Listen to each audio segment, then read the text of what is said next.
Guess what you got to do? I'm doing it. Anyway, welcome to episode 100 and something of the Carmudgeon Show. My name is Jason Cammisa. That is Derek Tam-Scott. We are on the Hagerty podcast network. Yeah, we are. And today we're talking about a lot of things, but mostly the fascinating story of Citroën. Yes, if we are pronouncing it correctly. Which we'll find out. Citroën is really interesting, and this is an interesting episode even for those of you who are not particularly into the Citroën thing, because these cars are a sign of what we've lost in the automotive world thanks to the homogenization of controls and suppliers and everything else. Yes, it is a real adventure to interact with a Citroën. Did we talk about anything else? We probably went on some tangents. We talked about the fact that next week or later this week, we will be on display at Radwood in San Francisco. We're going to do an Our Ask cars Me will be Anything. on display. We're on display. We're doing an Ask Me Anything. Do you know what that means, right? I mean... Hey, Derek! I mean, insert offensive question. I think actually the challenge that the Radwood guys set was like, see if you can stump Cammisa and shut Derek up or something. So it's the other way around. Everyone wants to shut me up. That's fine. Whatever. More importantly, there's that. And before we get started, a word from our sponsor. Yeah. Lucid Motors. Yeah. Who are the maker of the highest performance electric car in the world. Yeah. I'd give them that. For the moment. I believe the text you're supposed to read is the fastest charging luxury car in the world. Yes. It's also a sports sedan. But anyway, yes. This is not me. You do it. You do you. And it is designed in California and manufactured in Arizona. Mm-hmm. Jason has spent a great deal of time extolling its sidewaysness and using tires up. Thank you, Michelin, primarily. And Lucid is also interested in us telling you about the lease and finance deals available on 2023 models of the Lucid Air and Grand Touring. For more information, you should visit lucidmotors.com, where you can get a new lease on electric. Meaning leasing an electric vehicle. Yes. That's clever. It's like a lease on life, except it's a lease on electric. Anyway. Yes. And that could be your the fourth time. And that could be your new experience. I mean, I think if you want an EV, it's kind of the way to go. If you want an EV sedan, for sure. Yes. I mean, you could want an EV that's like an i3, like we talked about last week. You would be clinically deranged. Or if you like to be miserable. Yeah. We're doing this just to fuck with our friend who bought an i3. Well, this is the tax you must pay if you have chosen an inferior vehicle instead of a Lucid Air. If you are stupid enough to be friends with Carmudgeons, you're going to pay the price. Yes, you're paying it right now. However, you guys out there in radio and TV land, thank you very much for your support and continued listening. Yes. And actually, I mean that. No, that sounded sarcastic. But without you guys, we wouldn't be... Well, we would be here, but there wouldn't be cameras.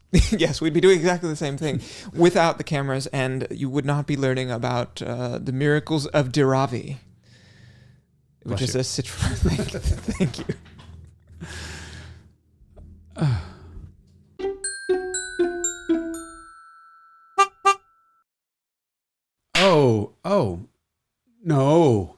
No. You make him bad.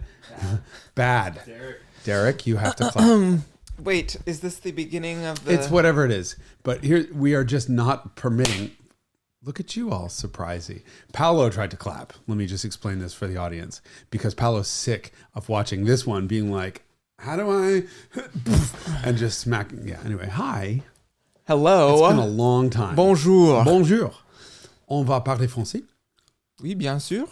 En beetje Nederlands. No, I will speak French. You can speak Dutch. Geen probleem. Okay. We'll put subtitles in this. Alors. To add to the inserts. Alors. So all these languages are the same. Look, Dutch. So no one speaks Dutch. I don't know why no one speaks Dutch, because it's exactly halfway between German and English. Now I'm thinking of all the different languages. So for those of you at home, German in the is Netherlands. 1, 2, 3, 4, 5, 6, 7, 8, 9, 10. 1 through 10. Dutch, you'll notice, is halfway between that and English. Ready? 1, 1, 2, 2. This is really difficult to do. 3, 3, 4, 4, 5, 5. I'm sorry, 5 in Dutch, 5 in German, 5 in English. So 5 in English, 5 in Dutch. 6, 6, 6. 7, 7, 7, German. 8, 8, 8. 9, 9, whatever. Everyone's tuned out already. Yes. 10 is 10, and 10 is 10. This is the same language. Okay. Well, hopefully this doesn't start a war. Oh, here. You want to start a war? I'm going to look directly to camera and say this. German is Dutch spelled wrong. And I'm going to look at the other camera and say, German is Dutch spelled wrong. No, ladies and gentlemen, World War III has broken out between Germany and Holland to discuss this. There's a reason why I'm speaking Dutch. Is there? Educating aside people in from your my shitty... Look, I went to school in Germany and there were a lot of Dutch people and they would say like, Goedemorgen, like good morning, but they would all say, Ga je met me in de keuken roken, which is, do you want to go fuck in the kitchen? These are the things that high schoolers teach each other. And so if you have children, do not put them in high school with kids who speak other languages, although they'll teach you really bad shit. I mean, they're going to learn that regardless of what language they're speaking in high school. Yeah, but why give them multiple outlets to express themselves? The reason I'm speaking Dutch is because the word Citroën actually comes from Dutch. Because it was a Dutch dude. Was he a dude? Gentleman. André Citroën. Yeah, but here's the problem. In Dutch, Citroën doesn't have the Tréma. umlaut. Tréma. Umlaut. Tréma. 2 dots on it, so it's Citroën. It's not Citroën. So where the... They were probably trying to franglicize their franglicize. By making it the world of franglicized, by making it the world that doesn't exist en français. They could have just called it, how do you say lemon in French? Limon? Citron. Citron. Wait. So you bought a lemon that's a lemon in multiple different languages? No, Citron. it's in French, it's Citroën. What is? The pronunciation of the word Citroën. Of a car. But yes. the lemon is the fruit is citron. yes, citron. Without the umlaut. There's no E There's at all. E. Well, the umlaut would imply an E. So most German, for example, Germanic languages, an umlaut puts an E. So it's Citroën. And this is really linguistically fucked up. You know what else is fucked up? How? That car is fucked up. By design, to be clear. No. It's not a bad car. It's just they had really good drugs. Mm-hmm. All of them. Yep. And they took them concomitantly. Concomitantly, yes. Simultaneously. Which is what we just did. Yes, look at that. Okay, this is the welcome to the Linguistic Stupidity episode of the Carmudgeon Show. Brought to you by the French. Some French lemony car brand that's actually named after a Dutch person with an extra umlaut. I think his parents were Dutch. Whatever. He immigrated to France. You have just allowed me to drive your Citroën. Yes. Citroën. Citroën. We call it the Citroen. That's what we used to Citroen? call them when I worked at a Citroen. dealer in the past. We'd call them Citroens, not because it's fun any to lack. say. Yes, exactly. Not because of any lack of affection for them. It's like calling it a Pontiac Grand Dammit. Yeah. Or Grand Prix. Who doesn't know? Oh, Pricks. Prix. It's pricks. Uh-oh. We don't curse on this fucking show. Okay. Okay, so you have a Citroën, 3 syllables, that you've just allowed me to drive. Mm-hmm. It has allowed me to drive it also. Yes, finally, yes. You've owned this car for how many years? I bought it in like October, or maybe October. And I drove it for Thanksgiving up to a couple 100 miles, and then it promptly shot the bed, and finally is now back in service with a new electronic ignition from 123 Ignition, in spite of their best efforts to waylay it. The German branch of 123 Ignition. They make electronic ignition conversion parts. I don't know what waylay means. Delay. Why didn't you just say delay? There's a subtle connotation difference, which I wanted. Waylay implies like intentional, obstruction of progress. That sounds more like something you'd get in Hawaii. A waylay? Yeah. Or go away, lay. Anyway, I'll stop being a teenager now. The car is now functioning. I've had it back for entire days. I love that we pulled up to the studio. I'm in a bitch basket, and you're in that fucking brown, gray, green gold. Gris espadon. Espadon? No, espadon. It's E-S-P-A-D-O-N. swordfish. Yes, swordfish. Swordfish gray. Yes. Fucking bat. That car is so insane to look at. Obviously, every time I say this, you're going to have to take up an insert. Sure. Every part of we'll get to the interior in a second. Every part of that exterior is styled. And what I love about that is so many cars are like, the designers are like, well, I want to put a line here. I want to do this. And then they shove a fucking door handle on it. The door handle is beautiful. It's an icon, maybe not icon. It is a monument of industrial design. Sure. Yeah, it's a crumbling monument. I'm kidding. No, it's I like this one also because it's metallized. The later ones were black plastic, and this door handle in sort of stainless steel is much nicer. There's nothing I looked at on the exterior of the car that isn't beautiful, in the weirdest way. Yes. The amount of detailing that went into the headlight. You can typically 1981. Your car was 1981. When did production? What, 74, 76? 74 is when the car was introduced. Yes. So in 1970. Late 70s, you could walk into any dealership in the United States and you could describe the headlights in one of two ways. Scround or Workle. Scround or Workle hadn't been invented yet. The seal beams were not allowed to be scround. Square or circle. That's it. Rectangle or circle. Yeah, they were square headlights or round headlights. And that was it. How would one, in English, please, not on French, because I'm sure the French have some word like squircle or something for this. How the fuck do you describe the shape of that headlight? Trapezoidal? I think it's a modified trapezoid. It's a quadrilateral. Is it only quad? Because I think there's like two on the side, the bottom's flat, and then there's like a sort of I guess angry eyebrow. It's the fairing around it. There's multiple pieces of metal, and it's insane. Yes, it's and that's nuts. just the headlamps. Yeah. It just gets crazier from there. Yeah. Asymmetrical hood bulge. With a mono wiper on the passenger mono wiper, side. which reportedly, this I learned in a book of moderately interesting car facts. I think that's what it's actually called. That the mono wiper on the Jaguar XJ40 and X300 was inspired by the Citroën CXs. I don't know of another car this early that has a single wiper. On that, Ferrari Boxer. Single wiper on that side that sweeps the whole windshield? I think so. I don't know which side it parks on, but I think so. Although it has a little auxiliary blade. Yeah. There's probably some others. Even the antenna is beautiful. Yes, the antenna is beautiful. Sorry. And the craziest thing is, all right, so we walk to the back of the car, and here's this beautiful, long, sloping hatchback rear with beautiful detailing around the edge. It was chrome, I guess. It was polished or chrome around the edge. Stainless steel. Stainless steel. So it's polished stainless steel, which allows you at the top piece of trim to realize that the window has been sat on repeatedly through the years and is deeply concave downward into the passenger compartment, i.e. luggage compartment, which you'd think it was a luggage compartment because it looks like a hatchback, and yet it is a regular trunk for reasons. Or not. Or not. Why wouldn't you make it's a hatchback? Yes. I mean, it's a hatchback with a notchback. There were coach builders who would convert them to hatchback, but the factory never did. You could buy a station wagon version of the car. Maybe that's why. So they were basically just being resentful French. Like, if you don't want the wagon, you don't get any cargo usability.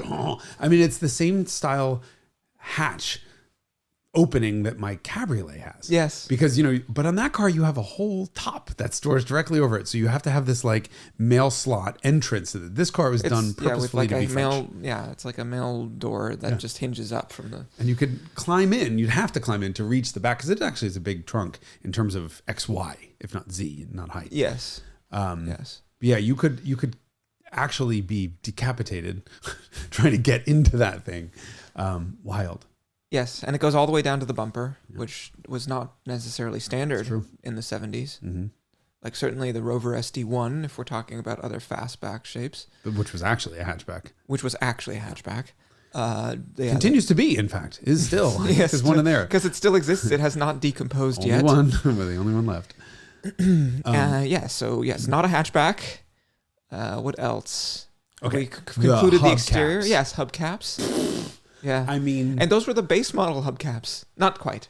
There were several trim levels. This is one up from the base. That is I mean, just art, and the way they cut out. There's a cutout in the slot hat for the valve the stem. nipple. Yeah. But then, of course, me being a jerk, I point out, I'm like, yeah, great for brake cooling. But of course... Yes, there are these little vents on the underside of the front of the car which direct the air to the brakes. So it has that as well. Covered rear wheels. And the spats are super easy to remove. 15 to 20 seconds to take the wheel cover, the spats off. And what else do we have? The rear track is narrower than the front track. Very narrower. Yes. I mean, I think it's like 5 to 8 inches narrower than the front. Was that just they pushed the front track out just so they could fit the so it's a transverse 2-liter 4-cylinder with quite a long conventional looking rear drive transmission on it. Yes, not next to, but right. on the end. So the whole thing is quite wide. I guess you probably couldn't package a narrower track.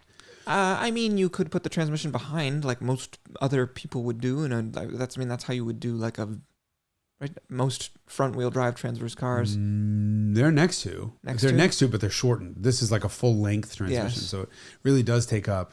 I mean, the engine under the hood is pretty cool because you actually have two sections. You have the engine, which is dramatically forward of the front wheels and then leaned 30 degrees towards the front of the car as well. But it really does make everything accessible. There are belts on both ends. Yes. And there's a timing belt in the middle. Well, yeah, there's a timing belt on one end, and then beyond that is the drive for the alternator, and then the other end of the engine is the hydraulic pump. Which, of course, allows the car to just drop so far to the ground that the mud flaps are considerably deflected. Yeah, it's so fucking cool. And then, of course, the spare tire that's directly next to the heat of the of the muffler. That's true. That's a smart move. The spare tire is in the engine compartment.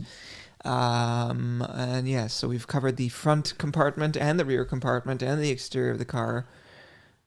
And I'm just stalling because I don't know what the hell to say about the interior. And wait till we get to the driving experience, folks, because wow. Yes, so the interior has what is described as a flying saucer on top of the dashboard that's been cut in half. Half a flying saucer, which is where the instruments live. It's just flying sauce at that point. Sure. But it's a French. It's very buttery sauce. It's delicious. Yeah, well, as long as you're north of Lyon, because that's where they use butter and sauce instead of south of Lyon is the cutoff where they switch to olive oil-based sauces instead of butter-based sauces. That's an actual thing? In France, yes. That's how you culinarily distinguish France and other France. Olive oil versus butter. Lyon. I think it's Lyon. Anyway. It better be Lyon after you've just humiliated yourself on this podcast. Yes. Well, it's a car podcast, not a cooking podcast. But still, which is why you shouldn't know this. Okay. Yeah. So the gauges, let's talk about this. My question is, having looked at the whole car inside and out, was there a supervisory board of management at Citroën that went through every decision made and said, no, that's not weird enough. Go back and do it again. Do some more drugs. Consult somebody who's perhaps in a home for challenged people people who are locked up at night. Institutionalized. That it's purposefully insane. Yes. That's right. That is a very accurate characterization. So the CX was the last of the Citroën designed cars. So Citroën became part of PSA. Peugeot, let's go back to not to the beginning. Sure. Why the hell not? Why not? Okay. Nobody here knows anything about Citroën. André Citroën was a showman and fast and loose and just all around wacko guy, just would do all kinds of weird stuff for effect. And during the First World War, he built shells for the French military and mass production. And he visited Ford and was like, wow, these guys are onto something. And so there was a shortage of shells during World War II. And he said, I'm going to mass produce shells in a quantity, not seashells, shells to send to the Germans at high speed. Just checking. You never know. And so mass production. He became a mass production wizard. And then he did that with cars. In 1919, he came out with what was actually a very conventional car, but produced in large numbers. And I think in the 1930s, like 30% of cars in France were Citroëns, but just conventional, unremarkable, technically cars, other than possibly they had like a sort of floating engine mount thing that was on flexible rubber mountings, which they licensed, I think, from Chrysler. And then he had stomach cancer and was dying in the 30s, and he said, this was actually, I think the motivation was, the goal was to make a car that they didn't have to replace anytime soon. And so he said, let's do maximum technical innovation. And so this car was the Traction Avant, which means like front traction, which is front wheel drive. So this car had front wheel drive, hydraulic brakes, unitary construction, this engine mounting system also, very sophisticated stuff. And, you know, it worked, and the car was in production for over 20 years. So that was the start of them doing innovative stuff. It was styled by this Italian guy who moved to France, and his name was Flaminio Bertoni. Bertoni with an I, not Bertone with an E. No relation. And that was where the DNA for weirdness came from, or innovation. It looks fairly conventional, like it's pretty contemporary looking for a 30s car, like it was ahead of its time, but it wasn't weird. It was just sort of, you know, modern looking. And then that became part of the DNA of the company. And they had this thing called the Bureau d'études, which is the Bureau of Studies. Yeah, the Office of Studies, I guess. And that was the like creative brain of the company. And that was the group of people who were responsible for the technical content of the Traction Avant, and also of the Deux Chevaux and the DS, and ultimately the CX, which was the last like real Citroën before Peugeot was like, guys, you gotta calm down with all of the hallucinogens and everything else. But did they? I mean, was there a sales problem? No. So, well, it depends who you ask. The DS was sold, you know, in, I think it's like 1.3 million examples. It was not an inexpensive car, correct? Not an inexpensive car, but it was in production for 20 years. And so 20 years of production, you know, anything you leave in production that long, selling decently, they're going to make a lot of. Really? First gen NSX, 15 years and 18,000 cars? Yeah, it's like a sports car, though. Oh, but DS was a specialty car. That was a luxury sedan. Yeah, it was a large car, and it was, you know, the replacement of the Traction Avant. So it was like a space that they were used to living in. But yes, if you were looking at post-war France, I guess it came out in 1955, 10 years after the end of the war. Prosperity is starting to be a thing, you know. The car that came out earlier was the Deux Chevaux, which is like the opposite end. And so they had this really big delta between their two products. One of them was a 2-cylinder air-cooled. The big block has 29 horsepower. That's 602 cc's is the big block. Yeah. The small block is like 400-something cc's with 9 horsepower. That's the development that happened over the course of decades. So that's how far they got by 1990. But it's kind of funny that we would never see a luxury brand today that would have something on the order of, I mean, I get, how could we even compare those two cars, put those two cars in perspective in modern terms? Like a Deux Chevaux would be smart car.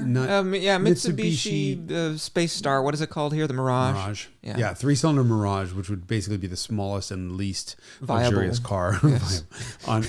And at the same time, a DS would be something more than a 7 Series, right? I mean, by French standards, yes, but you know, by continental European standards, like Mercedes was making a 300, which is in a distinctly different place. Okay. And price-wise, it was also, I mean, the car was competing against like Peugeot 403s and sort of pretty conventional cars. It was slightly more expensive than that car, but not meaningfully more. I guess maybe like a Maserati, something premium that's not quite Rolls-Royce, but it's there. I mean, I just wanted to put it in perspective that they had the absolute bottom of the market, as well as the top of the French car market, certainly. Yeah.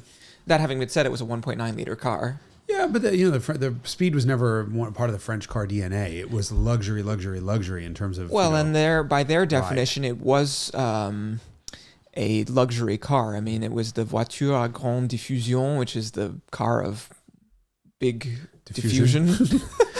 Car for long distances. Right? I imagined it as a car for widely selling. Okay. But I guess I should figure out what they meant when they called it the voiture à grande diffusion. I mean, à grande diffusion would seem to imply either large distances or just broad appeal, right? Yes. And it was a car. And the appeal was very broad. Yeah. The car, so I learned this recently, that the DS, when it arrived in 1955, there were only 2 events prior that had been covered more extensively in the newspaper, in terms of like raw coverage. One of them was VE Day, Victory in Europe, the end of World War II in Europe. And the other one was the death of Stalin. Wow. So it was the 3rd most covered thing to ever occur, was the new big car from Citroën. Right. Because the Traction Avant had been around for so long and was iconic, and then look at the DS. Yes, and look at the DS. And so the weirdness of the DS and the Deux Chevaux and the Traction was the result of the team that was responsible for the car. So there was André Lefebvre, who was the engineer, I guess, who he had come from Voisin. Voisin is altogether like... those are truly aristocratic cars, like low production cars that are mega expensive and really technically innovative and just insane to look at. It was an airplane company during World War I, and then the guy Gabriel Voisin, who started it, said he was going to make insane cars. I think of luxury Bugatti, I guess, is probably the most. Yeah, I mean, Bugatti was also a luxury mark, but their designs were less not the GP, wacky. Not the Grand Prix stuff. Yes, but French Art Deco luxury Bugatti. Yes, but even more so. Like Bugattis are conventional by comparison, aesthetically and technically. I mean, they experimented with radial engines in cars. Airplane manufacturer. So the Lefebvre went to Renault, and Renault is like a stick in the mud. Very square, conservative car company, and having come from Voisin, he was like, "This is insane! Like, you guys are so unadventurous and uninteresting." And so he went to Citroën, and then they were like, "Yeah, come on by." And so there was Bertoni, who was the designer and the stylist, and then there was Lefebvre, who had come from, and then André Citroën was also super into all of this stuff because he wanted to make a splash and also produce a car that could be made for a long time. And so that was the brain trust that was responsible for the DS. And Lefebvre was so out there that they kept having to be like, "Hey, can you like dial it back a little?" Actually, so the DS is actually dialed back from the stuff that he wanted to do. And so this is the DNA that underpins the CX. And the CX, I think, still does a pretty good job of being a true Citroën. Despite... First things first, name means nothing. There's nothing... Of CX? CX, yeah. That is C sub D in French. Coefficient of drag. No shit. Yes. The car is designed... That's really cool. Is named for aerodynamics. It would be like the same, the Chrysler Airflow, same sort of similar thing. Yes. Right, but the DS was named for... The Plymouth Coefficient of Drag. No, I'm just kidding. No, it was renamed to the Dodge Drag Coefficient, DDC. The DS was named because the initials DS, when spoken out loud in French, as déesse, which means goddess. And then the lower trim model was called the ID, which is idée, which is idea. Idea, yeah. So it was a clever naming and DS thing to use. We don't have anything in modern cars that sort of are very cleverly named like that. I mean, we have the smart car, which is not smart and barely a car. I can't say smart car, smart car. You got to turn to Boston when you say that. Yeah, so it's a clever name. So CX was for coefficient of drag. That's fabulous. Yes. That's really Although the cool. coefficient of drag was the same as the DS. Well, one was like hard act to follow. 0.37 and 0.38 were the coefficient of drags of those two cars. Fine. So both pretty good by those standards. Yeah, absolutely. By that era. And then, so in the 70s also, Citroën is realizing that there is a large gap in their product line between the two-cylinder air-cooled car with lawn chair seats and the DS. So they came out with a mid-sized car, which was called the GS, which has 1,100 cc's. That's their mid-sized car. 11 and 1,300 cc's. And that has the same suspension. We haven't even talked about the suspension or the driving experience of the CX. But the GS is also a really cool car. And for its lack of power, it was pretty performant, but because of its aerodynamics, effectively. So yes, that was the landscape. the reason why I started talking about this is because André Citroën repeatedly borrowed and got into debt and bet the company on stuff. And he bet the company on the Traction. And the early cars, because they were so innovative, had technical problems. And they basically went bankrupt solving them, and Michelin bought them. And so Citroën was owned by Michelin until the 70s when Peugeot took over. So Peugeot is the one who was like, okay, you guys have to start making more normal cars. Less weird, yeah. They were still pretty weird cars. I mean, there's plenty of other Citroëns that came out after, like the BX is a pretty unconventional car. The XM, which is the successor to the CX, also pretty weird. Pretty weird looking, but conventional underneath, right? Suspension notwithstanding. Right. Suspension was Citroën trademark. So this self-leveling hydro-pneumatic suspension debuted on the DS, right? Yes, that's right. Yes or ES? Actually, they, at the very end of the Traction Avant, they installed the system on the back of the Traction Avant, and they made like 3,500 of those just to like check that it was going to function in production. Cool. And so they made, I think, 700,000 Traction Avants, and there are the top of the line one had a 6-cylinder engine. It was called, I think, the 15H, and that one has the suspension in the back only. And they made that for like 3 years, and before the DS. And the DS had the system all around. And so the system uses no springs whatsoever.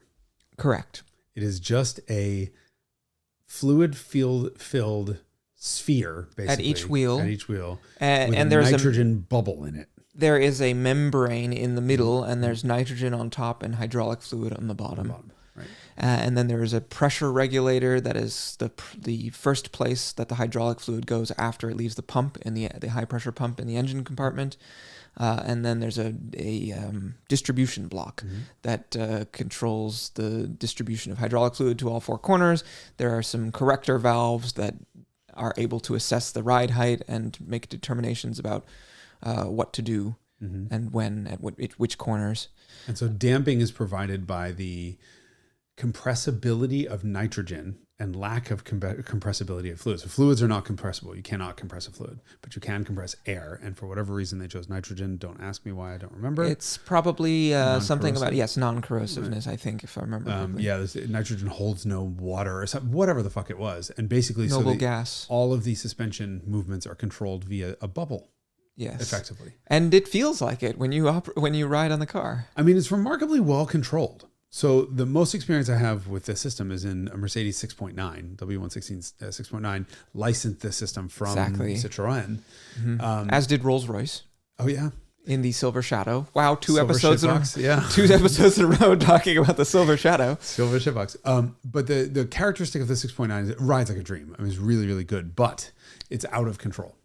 So 6.9 is in constant motion, and it's not damped, right? Of course, you don't have dampers. So there's nothing to stop the car from just continuing to rock. Your car doesn't do that. DS doesn't do that either. So when Citroën did its own suspension, it was... What I noticed when I drove the 6.9, which I just did for the first time with you, is that it feels more German. It feels more firm. It doesn't have this like magic carpet character that the Citroëns have. There is no car I have ever experienced that feels like a Citroën because you are really conscious of the presence of fluid. It's like being on a waterbed or something like that. Exactly what it feels like. Somebody hits on one end of the waterbed and there's a ripple effect throughout the whole car. But it's unbelievably smooth. Yeah, the ability to absorb bumps, especially low frequency bumps. Like you're on the highway and you go over one of these things that you see another car kind of, pitch and the Citroën, you like kind of sense that it might have happened, but you always had in the 6.9s, you always had this feeling something just happened. So you'd go over train tracks in them, for example, and you'd hear when the wheels hit it, and then afterwards there was a float that would come through the chassis. You did not feel the impacts, but you just felt a float afterwards. And the Citroën does this, obviously, a distant earthquake might have occurred someplace. There's a tertiary wave of something, shock wave through like the air that. It's bizarre. Yes. It's so cool. Did a breeze just pass by? But the suspension feels different, but somebody who would get in the car would just describe it as unbelievably supple. Yes.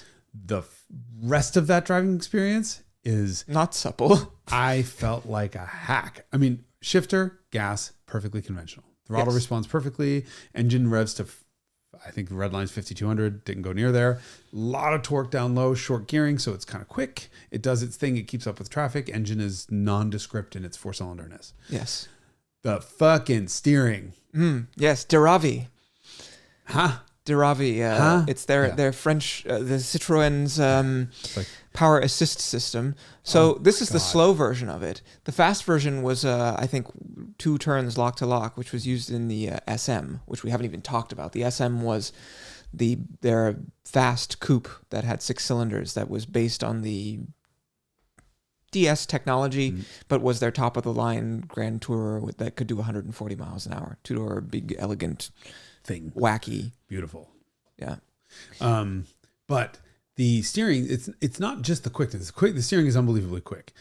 It's the self-centering thing that's just fucked with me pulling out of and a very spot. assisted, and the noise that it makes too. So, I mean, the thing is, you know, normally moving out of a parking spot and stopping, backing up in a straight line and stop, and, you know, or maybe kinking a couple degrees and stopping would never tell you something's different about a car. It's once you start moving that the steering comes alive and it dances and talks to you. This thing had me freaked out and calling a priest before we'd even gotten out of the parking spot, because it self-centers when you're stopped. And so the car is turned off. I will let go of the steering wheel. It's so bad shit. Or in motion. Or whatever. Yeah. Anytime you let go of the wheel, it goes, and goes right back to center.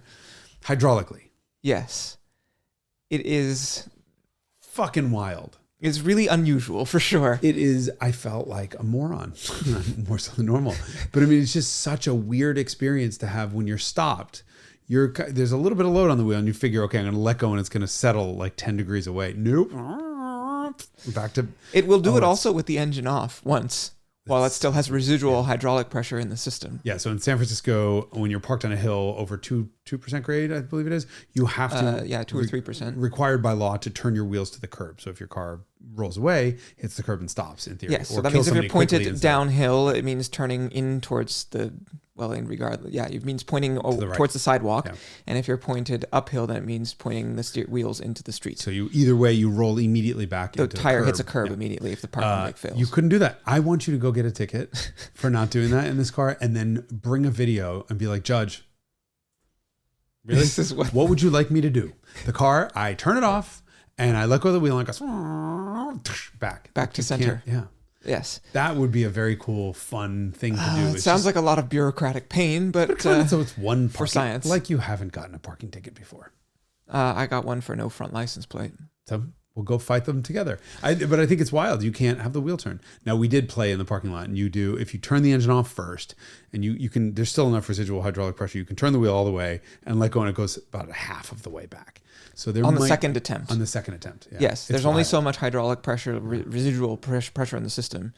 I think also, if you turned the car off, press the brakes 5 times, or just let it sit for 6 hours and then did that, it probably wouldn't do it. The car bleeds down hydraulic pressure pretty quickly, and so when that happens, the car sits on the deck, and so when I bought this car, explaining to the transporter that the car is going to go down, and make sure that, because it's a double decker, make sure that there's space for the suspension to go up when you turn the car on, or else it's going to go up into the underside of the deck above it. And the trucker was like, huh? The seller was explaining this to the trucker, and the trucker was like, huh? Yeah. And so he said, so the seller, who's my friend Tom, actually, who we've discussed, he said, when the car is getting unloaded, make sure the guy has put the upper deck up high enough for the car to go up, because the car has probably a foot of suspension travel between the high and low position, and it only takes... It is on the ground in low mode. I mean, we said that, it's on the ground. Yeah, and you if you try to drive it like that, you'll be like, it has no springs at all. The car rides like it has no suspension. And then in full height, it is true. Like monster truck. Yeah, it's quite a prodigious spread. But there's 4 positions, including the full down one. The other thing that the suspension allows you to do, which is a very clever trick, and Citroën publicized this with the DS, is they don't give you a jack in the car. They give you a jack stand. You put the car all the way up, put the jack stand under it, then put it all the way down, and then the wheel comes off the ground. And so it has its self-jacking. And you can drive on the DS. I don't know if this is true of the CX. You can drive with one of the rear wheels removed, and there's tons of videos of people driving around on 3 wheels in DSs. There's so many jokes about self-jacking. I'm sorry. So you didn't even hear any of the last 15 seconds. And one of the U.S. Distributors of these cars habitually would drive around on 3 wheels to build publicity and excitement and interest, and would regularly get tickets for unsafe motoring because he's driving around on 3 wheels. Perfectly safe. So yes, that was a thing. Wild. And then the brake pedal is also Citroen Hydro-pneumatic. And it's yes. But it has a regular looking pedal, but the functionality is exactly the same as the famous mushroom that comes out of the floor of the DS and the SM. You're going to have to put an insert here because most people, I don't think, have experienced the little mushroom. Yes, I mean, it's just a button on the floor and people look at it and they're like, what's that thing? And I'm like, that's the brake. In theory. Actually, they work. It works. The weird thing is when you touch the button, it goes and spits back at you. So kind of, how do you... It taps feedback. Your toe, right? Yes. And then from that point on, it's all pressure, no motion. So the harder you press... Yes, there's no travel really to the brake button. But the harder you press, the more retardation you get. And same with this pedal. So basically, there's a mushroom hidden up in the dash, and the pedal's hinged probably. And just it's got a hanging. But yeah, you really do feel like a hack trying to drive this car because every time you go for the brakes, like lock them up. Yes, and then it requires you to make a lot of adjustments, and we haven't talked about any of the ancillary controls either, which are also quite extraordinary. You have not discussed the gauges. The gauges, I think, are my favorite part of the car. Aesthetically, yeah. Inside of the flying saucer, there are these. They're called them drum type, right? So it's just a thing that turns, and it's always illuminated with this wonderful yellow light, regardless of whether the headlights are on or off. It was originally very clear white, but everyone smoked in the car so much because French.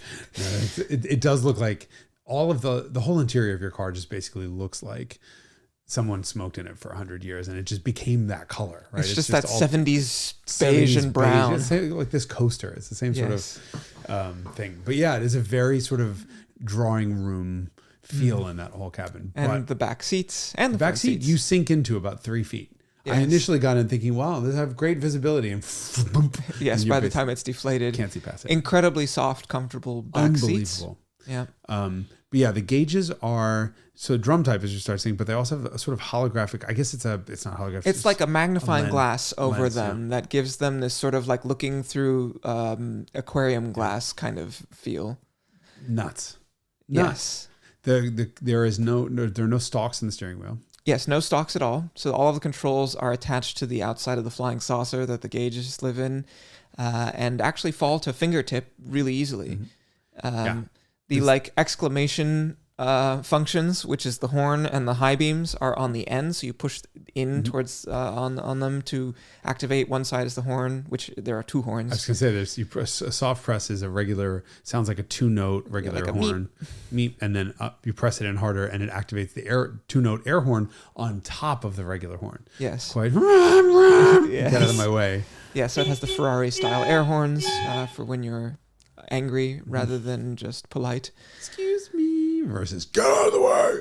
Yeah, and that's the layout of the controls. The wipers are there too, and the turn signals, which don't cancel. Non-canceling turn signals, which they would cancel themselves when the wheel's self-centered. I also love the heater controls, which you cannot see without crashing into a tree. But it's got a guy with a hat and a shoe.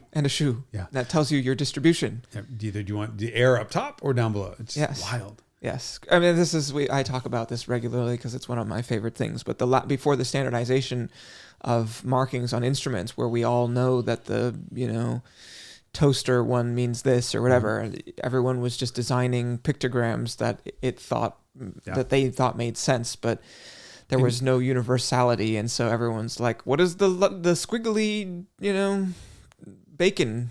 I don't know. It's the rear defroster. The duck button, right? We've talked about this. Oh, yes. Is it... I've seen this before. Hill descent control. Hill descent control looks like a duck if you squint and don't have reading glasses on or something. The what the hell? There was something else I was going to say. Who knows?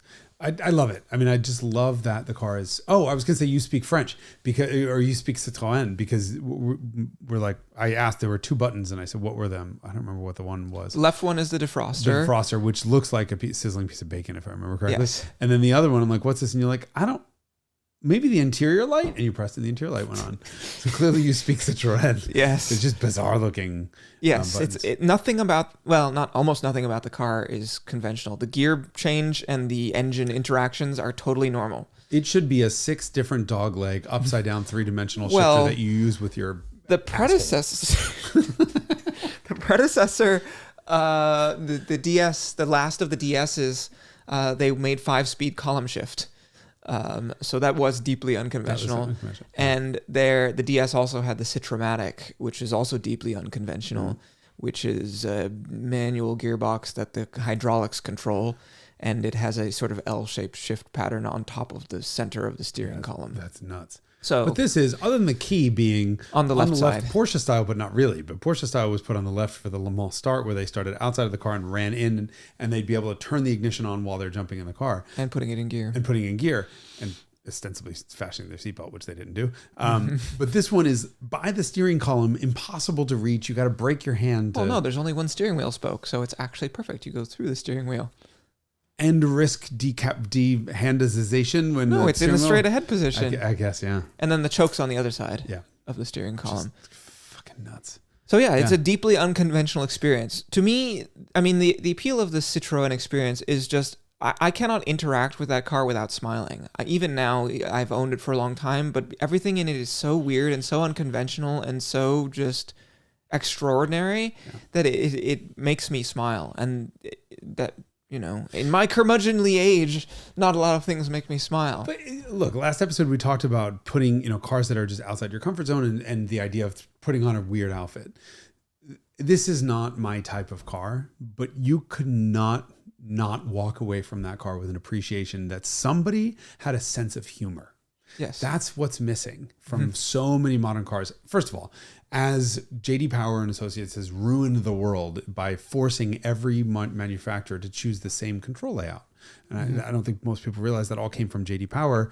The window switches on the left side of the door, for example, that came from J.D. Power, where customers who would buy something like a BMW or Mercedes with the switches were in the center, they would say, well, that took a while to get used to. That was interpreted as an initial quality problem or a initial reaction stuff, or ding, I guess it was. And as did steering column stalks. So, Mercedes still had until recently that one stalk that did everything on the left side, which does headlights, wipers, turn signals, and wipers. Yeah.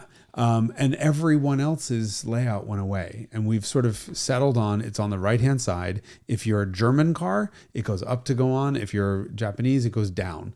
But, Mercedes was a twist and it had all these different things. All of these have been homogenized. Push in on the end to get washer. Or a single wipe. They did that later. It was a single wipe for a small push and then oh, really? And then washer for a big push. Oh. So all of these things you didn't know. That would be a ding on J.D. Powers, where everyone knows on the right-hand side, that right stalk, when you pull it towards you, you will have... high beam flashing. No, on the right. Oh, right side. Yes, the right washer. side washer. And then push it down, push it opposite direction. So down on a German car would be a single swipe. Mm-hmm. These are just all standardized. Standardization is good in some sense because we all get in the same on the car and we all find the window switches immediately and we all know where things are. I mean, I must say that getting in a Tesla is, for me, frustrating because none of that is there. I mean, the new one with the steering wheel controls, all the new modern Ferrari stuff. That pisses me off too. The steering wheel, there are too many buttons on the steering wheel. You're talking out of both sides of your mouth. Because you were just like, I don't like the standardization. And then there's the one thing that's not standardized. And you're like, I hate it.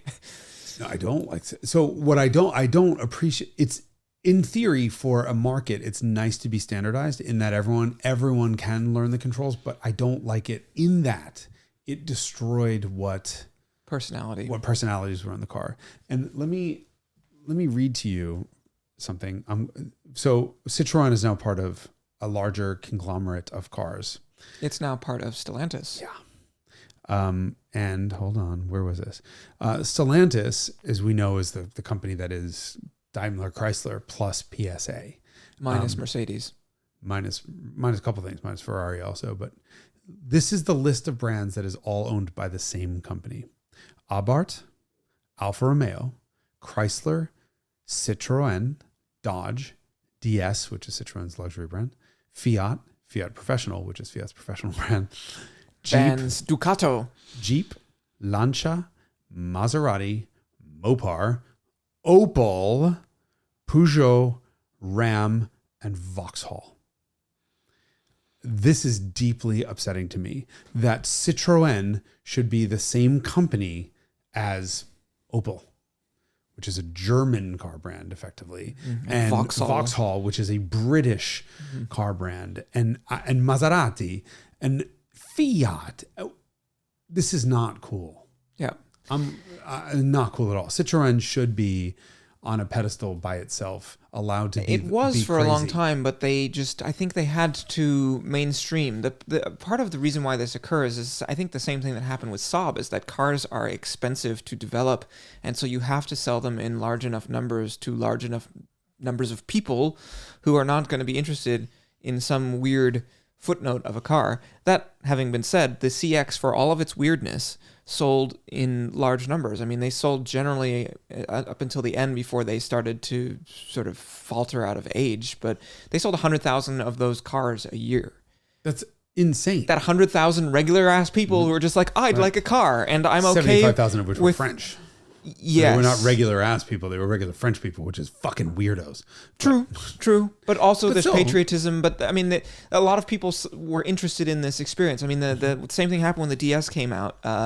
They sold, I think it was 80,000 orders in the first 10 days during the motor show in Paris when the car came out. By the end of the first day, it was like, I don't know, 7,000 cars or something, orders taken on the DS. Like, the car is super wacky, but people were into it. Right. Like, large numbers of regular people saw that and were like raising their hands and being like, I'm into that. And Tesla Cybertruck.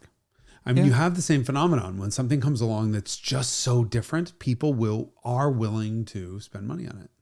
I understand the reason why that sort of commoditization of cars has happened, right? Everyone quote unquote needs one. Everyone wants one. And so as a mass produced product, they have to become cheaper and cheaper and cheaper and cheaper. It's just the way it is, right? To me, a Miata is too expensive, but it's actually less expensive than it was in 1989, adjusted for inflation.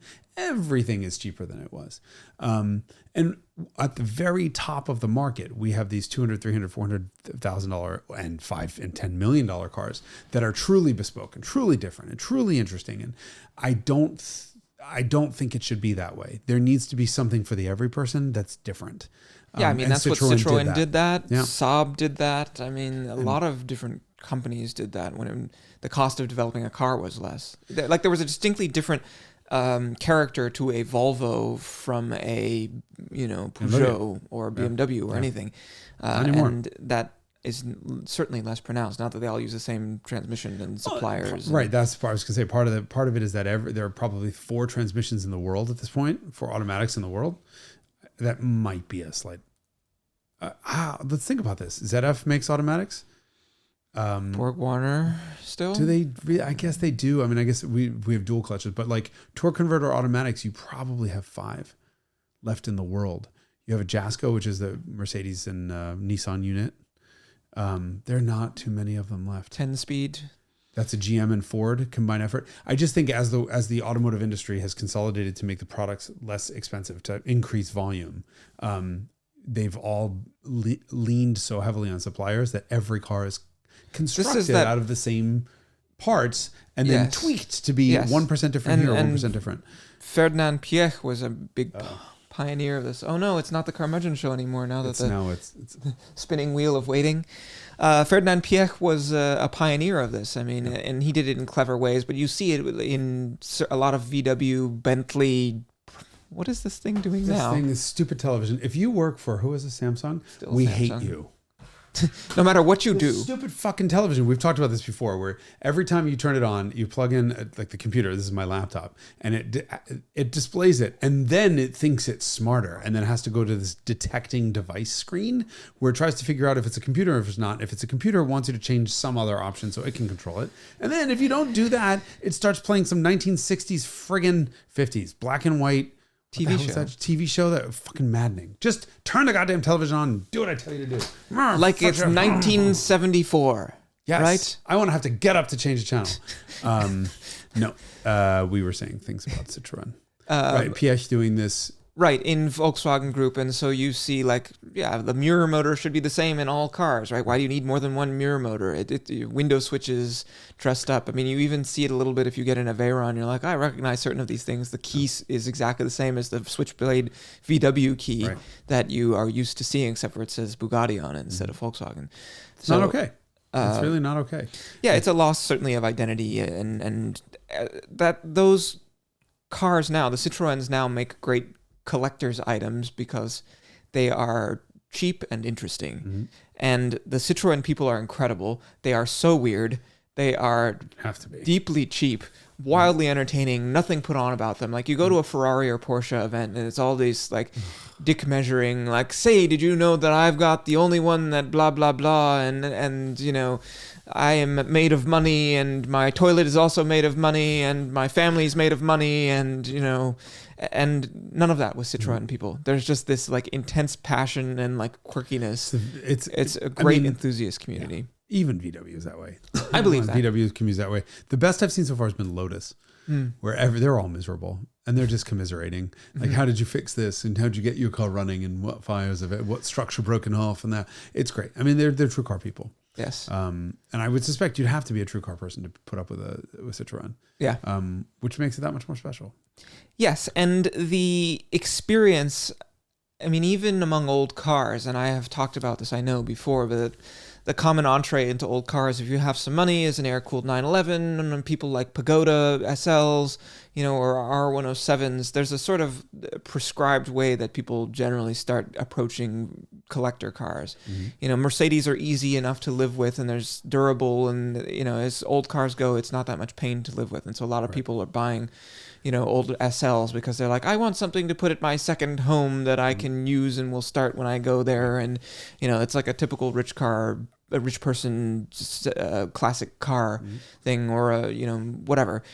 Something also simple, American, like a Jeep or a Bronco, right? All these cars that are really in vogue right now, that's where people start going for classic cars. Right. And depending on what your interests are and how much you're seeking to have a truly weird experience, then you can get into a Citroën and just be like, I've experienced everything else. Now I'm ready for just pure, unadulterated weirdness. Right.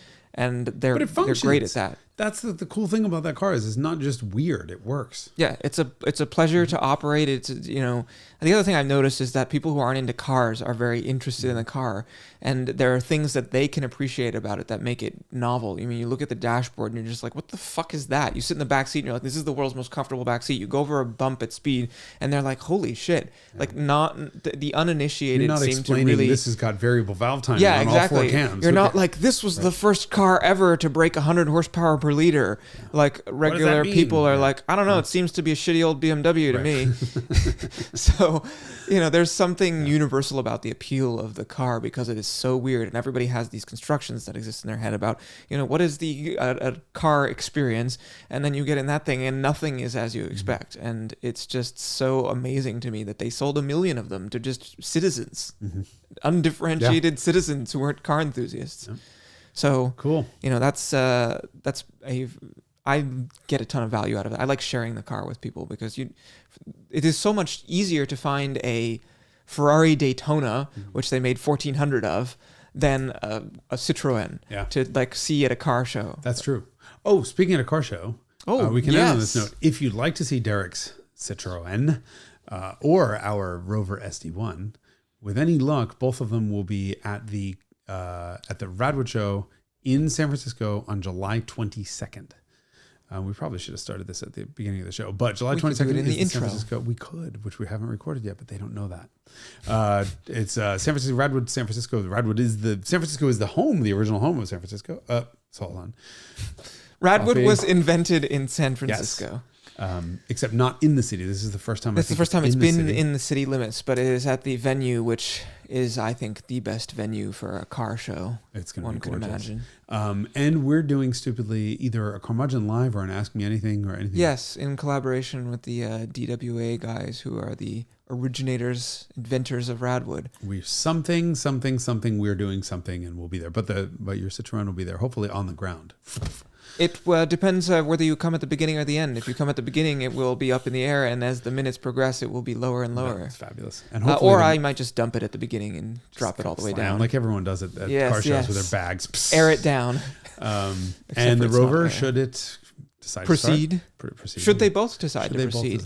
It is interesting to note that those two cars were competitors in period, that they were after the same buyer. They were priced similarly, and they were sort of this large executive transport device. Similar in silhouette, maybe, and very little else. They're both unconventional. They're both quirky. They both have quite a bit of personality, but the execution is totally different. One is a live rear axle and front engine rear drive with a V8. Stick. I guess they're both 5 speeds. They have that in common. Yes. But very little else. That's it. And slopey rear windows. Yeah. This has been our discussion of unconventional motoring. We are wandering further and further afield in the Carmudgeon Show. No, you've always been weird and into French things. You've been promising the Citroen episode for... Well, yes, the Citroen has been intransigent, but it seems to be functioning well now, so fingers crossed. So we'll see you at Radwood. All right, see you at Radwood. Happy trails. Well, we'll see. We have one more episode, I think, before Radwood, right? No, this episode is... Radwood is Saturday. This episode is going live on the 17th of July. Today is the 17th of July, and Radwood is the Saturday, the 22nd. Ruh-roh. We'd better get cleaning. Yes. I'll take a shower later. All right, we'll see you there. Happy trails.